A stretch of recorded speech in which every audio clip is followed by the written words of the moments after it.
All right, welcome. Well, we have an interesting session for us today. I thought I would go over and start thinking and potentially brainstorming with you some of the things that the DOGE organization might consider or might do, right? That's the Department of Government Efficiency. There's been a lot of talk about it, and I know a lot of people who are don't like the idea of the organization, but don't like paying taxes either, right? Don't like the organization, but don't believe they're getting the value from government that they should be getting. So it's kind of an interesting dilemma I'm seeing in some people, that it's really an emotionally driven thing, this dislike for an administration. But we all want things to be better, faster, and cheaper, right? So let's make sure we think about those things. So I've been thinking and writing and researching what could possibly the role of DOGE be, and how could they go about fulfilling their mission? And how can they objectively screen work? And what would it might initially look like, right? They're talking about cutting agencies and tons of money. Is there a way to do that, or is it just it's infeasible? It can't be done.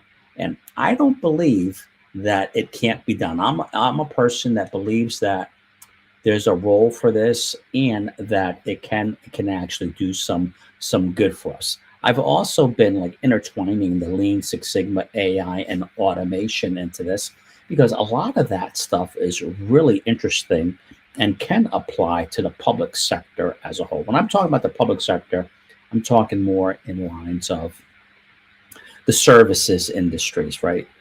That are rules based. So anything, you've heard me say this in the past, anything that's rules based, or checking the checker, or reporting, just doing reporting and things like that, all that's ripe for AI and automation tasks. So I think there's a lot of work that can be done there. Just think about this. It's almost the end of the year. Pretty soon we're collecting all our stuff. We need to pay our taxes. If you call the IRS for help, you'll get an agent. They'll be glad to help you, but they can't guarantee you the right answer, right? They're going to go through their little checklist. You can do this, you can do this, you can do this. But at the end of the day, when they hang up, they said, this isn't legal or tax advice. We can't provide it. You're calling the damn IRS, and they can't give you the right answer, right? They're going to say, oh, we'll do this and do that. Well, that is definitely something that can be automated through a chatbot. Just think about it. People, we don't like technology. It's not safe. It's not secure. Today's kids, I have young kids. I have kids that are much younger than I. They don't want to talk to someone on the phone. They want to chat. They want to text, and they want to get their answer like that. So get out. We have to get out of this mindset of the day where we're talking about talking to a human on the phone and having this great interaction. We're dealing with the government, and we need to think about how we can actually reduce that. So, what is going to be the role of DOGE? Do we actually even know? And I think that's one of the things that is tricky. People aren't clear about what DOGE is going to do and what their role actually is. So let's think about it for a second and say, what are the possibilities, right? If we're thinking outside of the box, if you will. I know that term's used quite a bit. What are some of the possibilities of what they can do, right? So here are some, I just put together some notes for you here, right? Always thinking, let me zoom in here. Let me get in here and take a zoom in here, right? About some overview of the goals and potential roles. I call everything potential because it hasn't yet, I don't think it's yet been determined what it can do, right? So we know that Elon Musk and Vivek are going to, seem to be somehow involved in this, right? I think they're in for a rude awakening, right? When you come from the private sector, a data-driven, task-driven, private sector organization, and you're going to start to monkey around and look at government entities, I think they're going to be in for a total surprise about how poorly ineffective and inefficient the government agencies are. I did a lot of public sector work, and it was absolutely horrifying. What I saw in the public sector, right? And it's just not based on one or two data points. These are looking across dozens of agencies, right? It hasn't been established yet. We're talking about it, and we're trying to understand what's going on there. They're tasked with restructuring. You can see here they're going to be tasked with restructuring the government, reducing expenditures, and improving government efficiency. How do we measure efficiency? All these things, these operational definitions are going to have to be defined. And then how do you cut federal spending, reduce the size of government, and decrease the federal deficit, right? There's some tricky things in here that they may not be aware of, right? So for instance, I did a public sector consulting job. It was a cost reduction job. And we found a boatload of people in positions that didn't really have a project, and nor was there a project in their future. It was 100 people. Those jobs could have been easily eliminated. But what happened? A congressman stepped in from their district and said, you can't fire these people. We're going to move them somewhere else. Okay, great. I was in another organization where we had a similar situation where we found all these government employees that really didn't have a job. And then only to find out there was a congressional mandate for this particular operation to have X number of jobs. Didn't say what they had to do, but they had to be employed in that area. So it was basically a job shop. So they're going to come across these little situations that they're going to be totally stymied by, right? So I think they're going to be in for a real surprise. But setting this up and identifying what to cost and what to go after, right? And then the budgets, right? We have budgets set. If we reduce the budgets, if we cut the budgets, what happens to the follow-on year budgets? All that stuff needs to be laid out, right? What do these budgets look like going forward?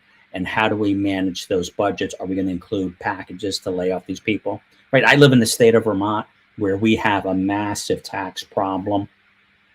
High taxes, high property taxes, high healthcare taxes, right? My property taxes went up 23% last year. The healthcare costs went up 17%, right? And now we're looking at, that's after a double-digit increase the previous year.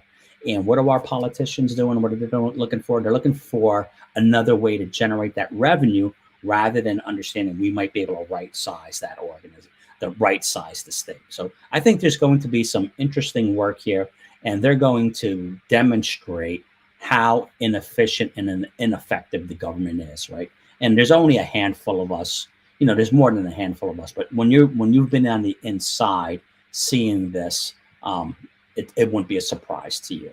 But there's going to be backlash, right? So I started thinking, what's going to be all the backlash on this, right? And it depends what side you are. I know a lot of people that are, process improvement efficiency guys, but they're willing to tolerate the ineffectiveness and the inefficiency of the government. They think it's mandated, it's needed. The trillions of dollars to help the few people are worth it, and they're going to do anything possible to prevent this from actually happening, right? So we know there's going to be resistance, right? There's going to be resistance of the restructuring of the organization. Now, I kept thinking about this. We're going to have resistance. There's going to be data collection. There's going to be all this work that needs to be done before we start whacking jobs. I think, think about this way. Contractors and consultants, right? How much money do you think are being spent on contractors and consultants that are delivering little to no value? It's just that they've been there. We renewed their contract. We have these programs. They're helping us here and there. We need them just in case. I think if I were in the position there, I would start looking at all these big contractor and consulting firms contracts and start with, bam, getting rid of those. Just show some immediate wins there.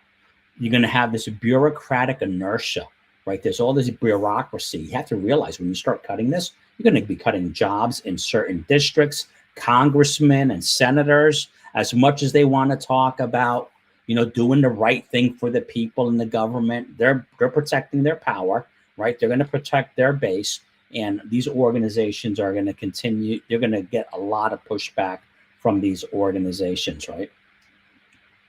And then there might be some fallout, right? Well, of course, we're going to see, oh, this person was affected, that person was affected. All of a sudden, the government, we're going to start showing and highlighting potential people, individuals that have been somehow negatively affected by these costs, right? So there's going to be this media storm to make sure we keep government up and running and to put our dampers on, right? And I'm just being realistic here, right? This isn't some unicorn land where everything's going to be happy, I don't think. And then there's going to be these ideological challenges, right? Politically favored projects, those bridges to nowhere, right? Those jobs that are in that one congressional district, no one knows what they do, but they're there. And then there's going to be this authority, right? There's going to be, guarantee you, there's going to be all sorts of lawsuits about the role and how they go about doing this. Are they over usurping congressional authority on setting spending and budget mandates and things like that? But at least I think if we start going in there and identifying all the ways fraud and abuse, and I know those are fancy words. If you're a Lean Six Sigma person, you have a certain definition of waste. We know what fraud is. And then I think abuse are so many contractors and consultants in working within the government that are just taking advantage of those contracts. They know they're bad contracts. They know they're not delivering value, but they're getting billable hours anyway, right? So those are some really, those are some plausible, realistic things, I think, if you ask me. So I'd be interested to see what your thoughts are. Now, how do we go about garnering favor for this, right? Well, I think there needs to be really good communication and stakeholder engagement, of course. And I think the stakeholder engagement's going to be tricky. There's going to be, that regardless of the party, there are going to be senators and Congress folks and lobbyists, right? Let's not forget who's really running the show here, are going to make sure that they rally their troops, and the stakeholder engagement is going to be tough to come by, right? I think that all we can do is emphasize it and expose the waste and try to figure out how to cut through, right? And then building some sort of political, affiliations or coalitions around this to drive out this waste, fraud, and abuse, if you will. Because I believe, having done a lot of public sector consulting, I was shocked at the lack of goal setting, right? I'm not going to call it strategic acumen because strategy is an overused term. That's an aspirational, fluffy word for most people, right? The lack of operational metrics and understanding the lack of alignment and metrics, and the lack of time limits of the data. In a previous video, I talked about business process management systems and some good base concepts that you need to have in place, which I typically, when I go through a government agency, I'm like, oh my God, what's going on here, right? And then securing congressional support is going to be huge, right? How do we go out there and have the congressman acknowledge that this is waste, right? They're going to say, oh no, but those people need those jobs, right? We created those jobs. Those bridges to nowhere are creating jobs and putting food on the table, right? And votes in my pocket. So getting that kind of backing is going to be required. And especially the legislative actions. I gave you a real life example where there was a piece of legislation that said, we're creating this office in this locale, and it has to have this many people, right? It didn't have, what the product or service it was delivering, didn't have any standards. That was the mandate, right? So again, it was similar to a bridge to nowhere that was being staffed with folks. And then, of course, there's historical precedents for this, of driving down these costs and doing something around this. But it's like, again, how do we begin and how do we get that low-hanging fruit? And again, I think that the quick, easy wins are going to be getting the contractors and consultants, reviewing those big contracts and saying, hey, guys, the gravy train is over here. Transparency and inclusivity, right? Let's make sure we get everyone involved. I think once we start showing, or I say we because I'm engaged in this. I'm dying to see what comes out of it. We're going to see all this. We're going to get everyone involved to understand and see what's going on here. And then, of course, having some sort of roadmap that people can agree to, right? I think one of the biggest challenges is going to be the non-value added, bridge to nowhere type jobs that are in so many congressional districts, right? All that stuff is going to start to be exposed, and they're going to create some sort of phantom or ghost customer of those products or services. I know it sounds kind of defeatist. Maybe, some people might say it sounds kind of defeatist, but I believe that's, let's be realistic here, right? About what the operating environment that we're actually in. The first thing you need to understand is the operating environment you're in, right? So, how do we go about, and I started thinking about this. If we're going to, do we arbitrarily just say, take 20% out of everyone's budget, which I believe would be easy? Or do we put some sort of work into creating some sort of objective, right? Ranking system, if you will, to evaluate which departments or organizations need to go, right? So, of course, establishing some sort of weighted criteria. So just think about it. If you were to say, hey, let me sit down and think about it. You can see I put some thought into this. What would be the criteria I would use to evaluate these organizations or these entities to see, if, they should be a consideration to be whacked, right? So here you might start developing some criteria such as potential cost savings, implementation complexity. How complex would it be to unravel this, right? Impact on quality, service quality, right? Or if do they really even know their customers, right? The risk of resistance and backlash will be huge, right? If you find there's a there's a service center of people in some small community that absolutely adds no value, and we say we got to get rid of it. There's going to be, what do we do with those people? What is it going to do to the local job market? Right, that's the problem. Like this loss aversion factor, and then identify those cost categories. What are the categories we're looking at? So let's just develop some evaluation criteria, and then let's identify and categorize these cost reduction initiatives: personnel optimization, process streamlining, technology modernization, contract renegotiations, asset utilization. I'm just thinking, doing a lot of business turnaround consultants as well. So I'm just trying to think more broadly about how would we look at product lines or brands to eliminate, right? So you might take a similar approach to this.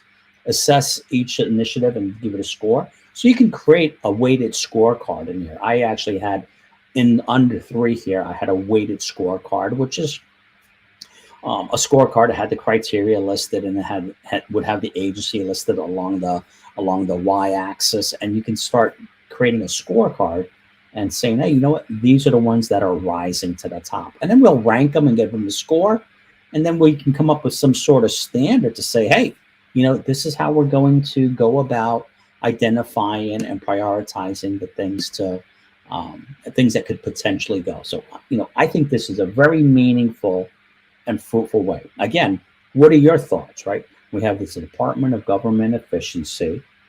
Do you believe, is it impossible for the government to become more effective and efficient? I'm asking you, is it possible? Right? If it is possible, why would you be against this, right? Is it some sort of emotional thing against the people? Or is it some unicorn utopian thing? Oh, we already gave it to them. We might as well, it's a sunk cost. We just keep going with it. And I think a lot of people are looking at this as a sunk cost, especially the people that are lack of strategic, that really don't have that strategic thinking acumen. What are some of the potential red flags? I was thinking about this. What is a red flag for an organization, right? If we're looking at an organization, how can we immediately, get that spidey sense in there, if you will, to identify which ones are, may not be as effective and efficient as we expect it to be, right? So here are some things to look at, right? Lack of congressional authorization.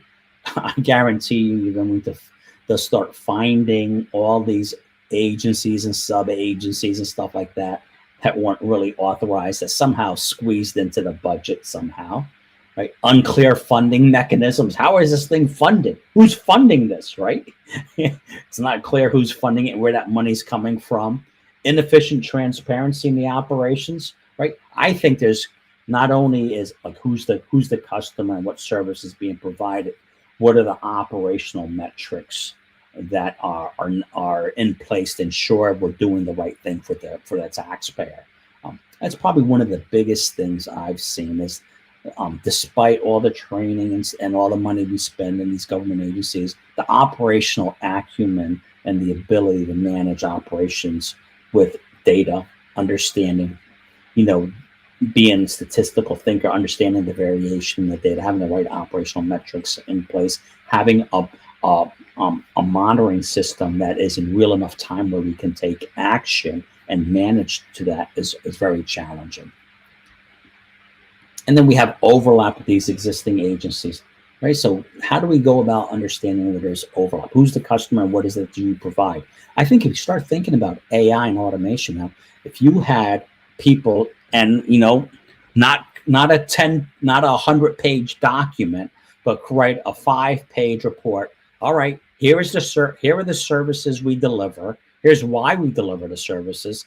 Here's the service that we deliver, and this is to whom we deliver that service. AI, regardless of the language that people are going to try to use to create their unique value proposition, I think it's going to help us quickly identify redundant services and redundant agencies. It's going to make that work a lot better.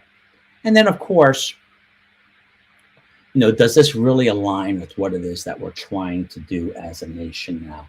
Which organizations and operations just go against that? And, again, when I say strategy and strategic, I have to almost say tongue in cheek because so many people use that word and really aren't strategic thinkers and really don't understand strategy, that it's almost hard for me to say.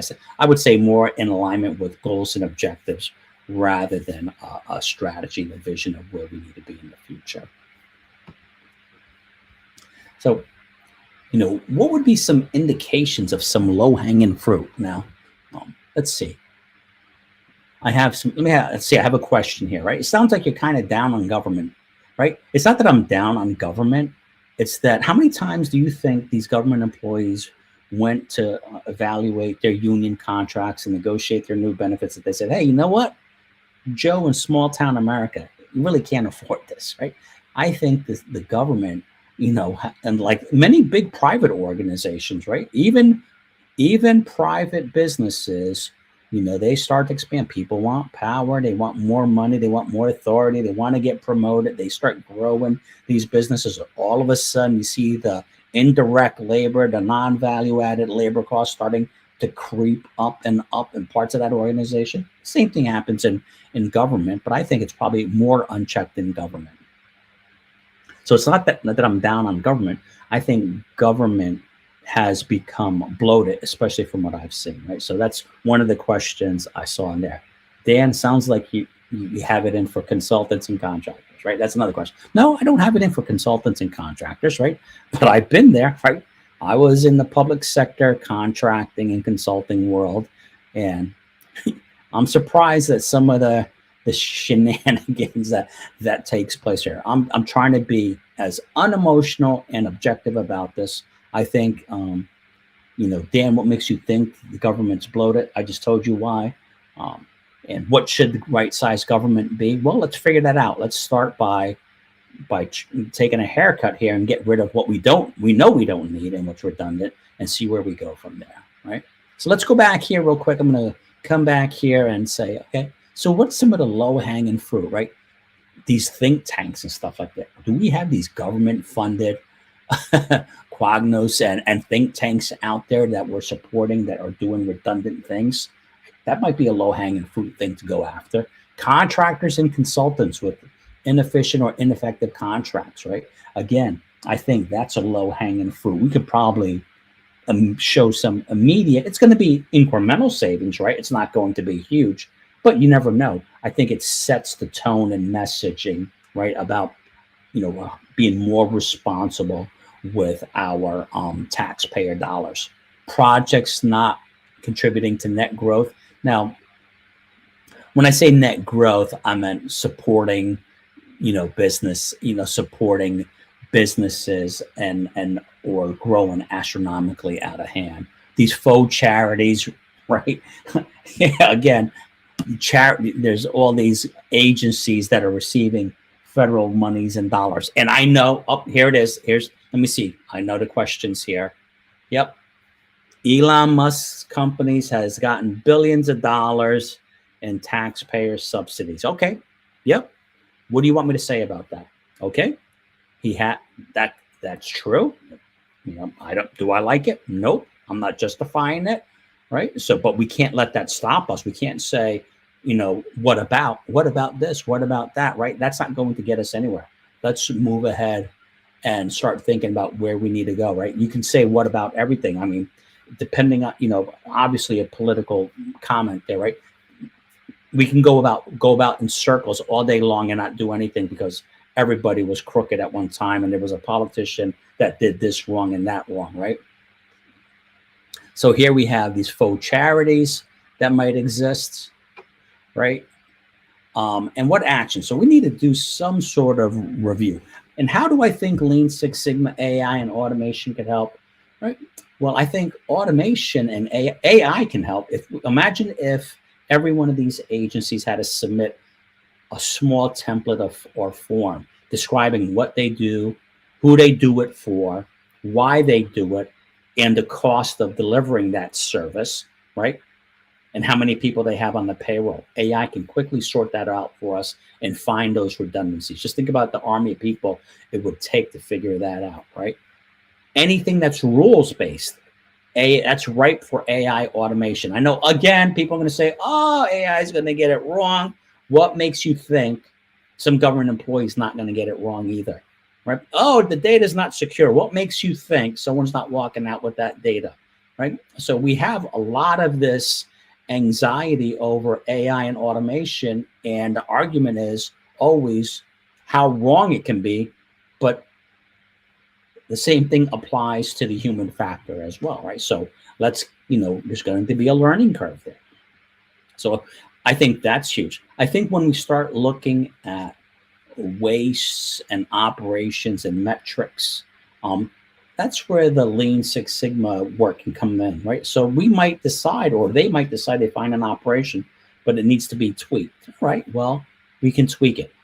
I don't think starting a government Lean Six Sigma program and training people like in Lean Six Sigma is going to be effective.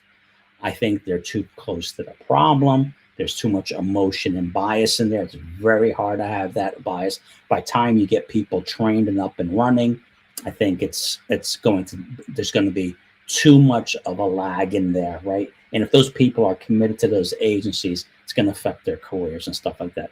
And I do think it takes someone who, with a new set of eyes, a new set of vision, a more unbiased approach to go in there and make these changes, right? So again, I'm saying cut consultants and contractors, but how do we actually get the right people in there to do this? Because I don't believe for one moment it can be done internally, right?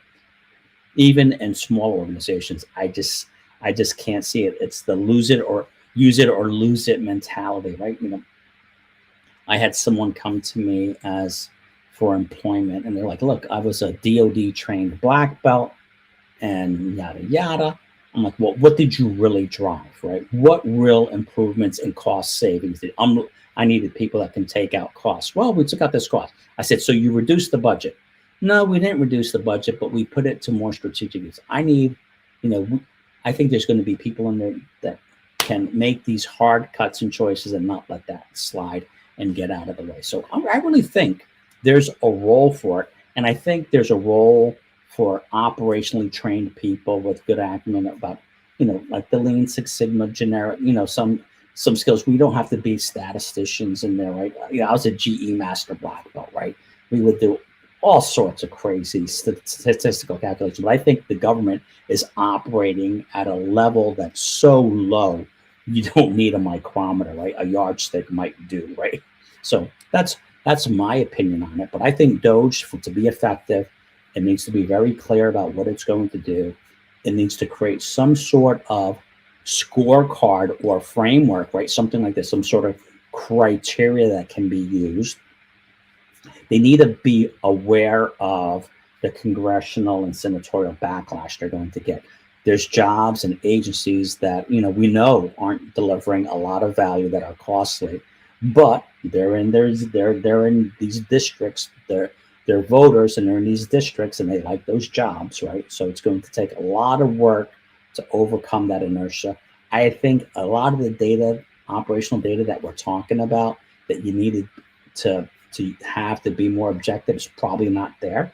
And you look at government, you know, I just, you know, from what I do, more private sector work than I did public sector work. And in the public sector, just doesn't give me, I never really got a warm fuzzy about the operational management style of those metrics. And I think these are some of the things we have to, you know, work on. This communications. I think it's going to happen. I think once this starts to happen and starts taking place, first, I think consultants and contractors need to get nervous. They need to figure out, you know, start manufacturing those benefits that they say they're going to deliver.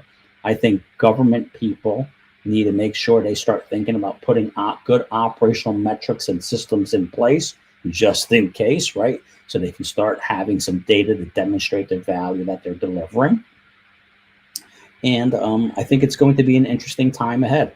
I also believe that there's going to be some trickle down. This is going to trickle down to the state levels. I don't think states are going to be immune to this. So I think it's going to affect the states. And I wouldn't be surprised if some states start to develop their own agencies to become more secure, you know, to become more operationally efficient and effective. But again, how do you train? You know, how many legislators, you know, I've spoken with a lot of legislators as a consultant out of DC.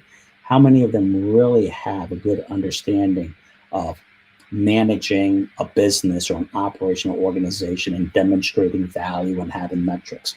They're in there, you know, lobbying, you know, they get their talking points, but this is going to be interesting. I really think this is going to be instrumental.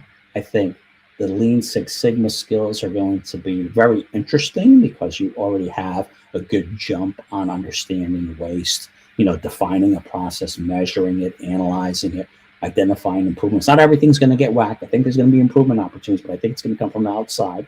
So I think there's a leg there. AI and automation we have to do it, right? And we have to get over that hurdle that you're going to get perfect, that it can make a mistake. Just go ahead and call the IRS right now and ask them for a question about your taxes. You're going to say, all right, here's what we think it is. It's going to be rules-based. And then they're going to say, oh, by the way, this isn't legal advice. You can still be screwed. What I tell you can still put you in jail, right? So those are the things I think we can start considering and at least acknowledging. So I think it's here to stay. I think the Department of Government Efficiency is a great thing. I think there's going to be a huge, not an unraveling, but I think there's going to be a huge exposure, if anything, of how ineffective and inefficient the government is. And I think at the same time, we're going to see how politicians actually invested in this ineffectiveness and inefficiency. It's going to expose a lot of stuff, but I think it's all good news for us, right? We all want to have a better, faster, cheaper government that can deliver the services to the people that actually need the services, right? We have people on Social Security. Is it a good, bad program? No, but we have, who knows, but we have people on it. We have families with people with disabilities, right, that rely on these programs, right? Are those going to be targeted programs? Probably not. There's a lot of other things that we can go after.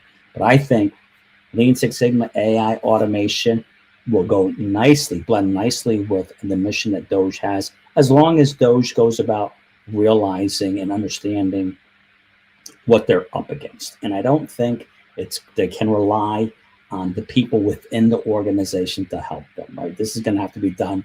And I know that goes against the lean world and the Lean Six Sigma world. We got to have the people buy in. I think right now we're in the ER, right? And right now it's resuscitation time. We're not going to ask for permission if we can cut and remove that bullet from your wound, if you will. So have a great one, folks. Ciao. Again, you can reach me, Dan Feliciano, at OpEx90, right? I'm at OpEx90. We do Lean Six Sigma training. I have a strategy bot I spoke about, strategy GPT at OpEx90.com. I've written lots of blogs about this stuff, and I'll continue doing these live streams. So have a good one, and I'll see you probably tomorrow again. Ciao.